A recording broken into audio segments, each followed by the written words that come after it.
here with Kaitaku, and I have got such an amazing TBR video for you. So I am so excited about this reading challenge.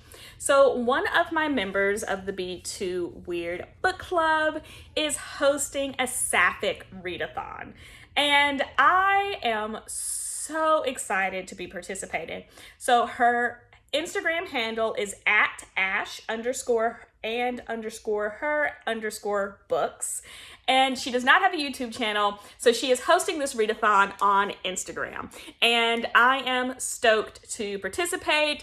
Sapphic is female-female romances, which of course means that I am finally diving into Yuri.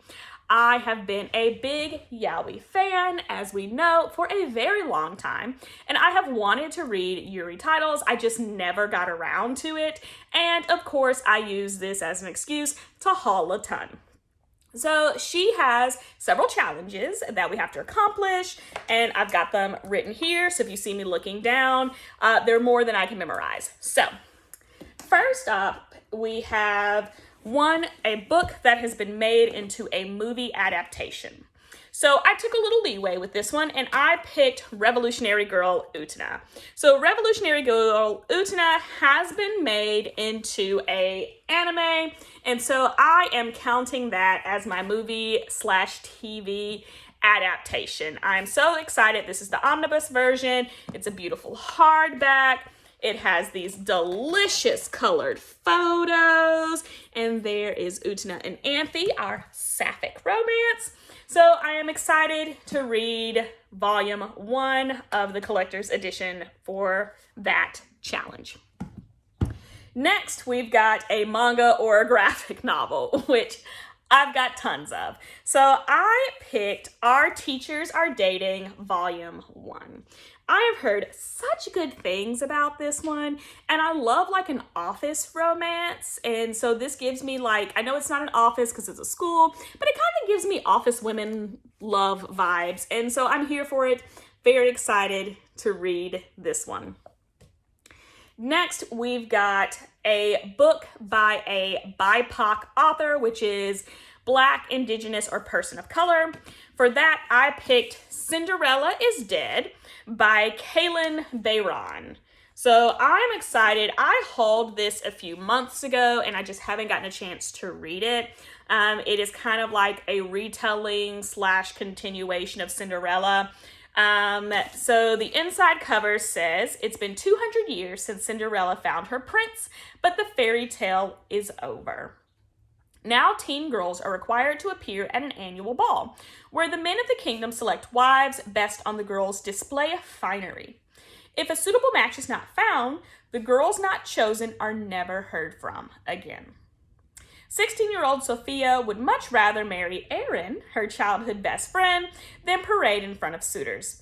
At the ball, Sophia makes a desperate decision to flee and finds herself hiding in Cinderella's mausoleum. There she meets Constance, the last known descendant of Cinderella and her stepsisters. Together they vow to bring down the king once and for all, and in the process they learn that there is more to Cinderella's story than they ever knew. This fresh take on a classic will make readers question what they've always been told about happily ever after and root for the girls to break down the constructs of the world around them. So this sounds amazing. This sounds like everything I want in life. I enjoy a fairy tale retelling. I enjoy a romance. And I am here for breaking down the constructs of the world. Viva the revolution. So I am very excited for this. The next challenge is a new author. So I am doubling up for a new author, and I decided to do a new to me author, and that's going to be Caitlin Baron. So I am doubling up, and Cinderella is Dead is going to satisfy my new to me author.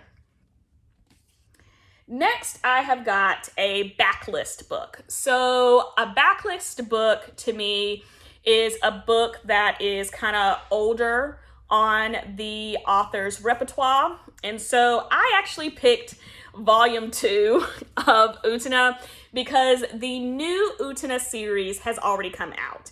And because the new series has come out, that makes the original Utena a older series and a backlog for this author. So I will, with this, complete the entire series of Utena.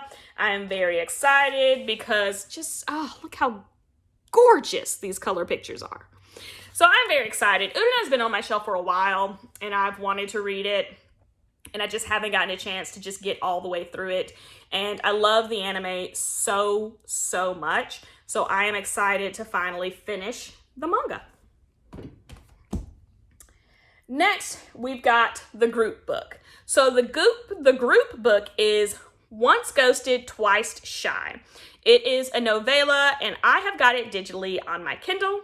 So I'm excited to read this one. I've heard a lot of hype around it sometime last year. I'm not quite sure when it came out, but I saw several people talking about it on BookTube when I was looking for authors of color to diversify my reads. So I am very excited to read that one as well, since it has kind of been on my radar for a while. After that, we've got an Enemies to Lovers. So for Enemies to Lovers, I picked I Love You So Much I Hate You. Now, I have no idea if this is actually an Enemies to Lovers, but the title made me think so. I've never read it, but it's an office lady romance, and we know how much I love office lady romances. So we're just gonna say this one counts. If it doesn't count, I may have to find something else in the middle of the readathon, in which I will scramble and, you know, maybe cry. We'll see. But I Love You So Much I Hate You is currently my pick for an Enemies to Lovers trope. Now, the last prompt is an author not from your country. So, of course, that means another volume of manga. And for this one, I picked Syrup. So Syrup is actually an anthology, so there are several Yuri stories in here. This is volume 1. There is actually a second volume to the anthology that is out currently. And so none of the authors in here are from the same country as me, so I've decided to use Syrup to satisfy that prompt. That is all the prompts. However, I bought more manga. So I also intend to read Scarlet because Scarlet is a Yuri manga. And I mean, why not? You cannot get enough Yuri. So I'm adding Scarlet to the list, even though it doesn't satisfy a prompt, but I guess it could satisfy a new to me author. We're just gonna say it satisfies the new to me author. So that is my TBR for the Sapphic Readathon. I am so excited. I have not decided whether or not I'm gonna vlog it or if I'll just do a wrap up. So hopefully I'll make that decision soon. But make sure you're following me on Instagram because I definitely will be updating my stories as I finish each book. So what is your favorite trope? Whether it's a novel or whether it's in manga, what is your favorite trope? Like I said, I love a fake marriage to real marriage situation. I have said that on this channel multiple times before. It sparks joy in me. So what is your favorite trope? So make sure you like this video, subscribe, hit the notification bell, all the standard YouTube things, and I'll see you guys next time. Bye.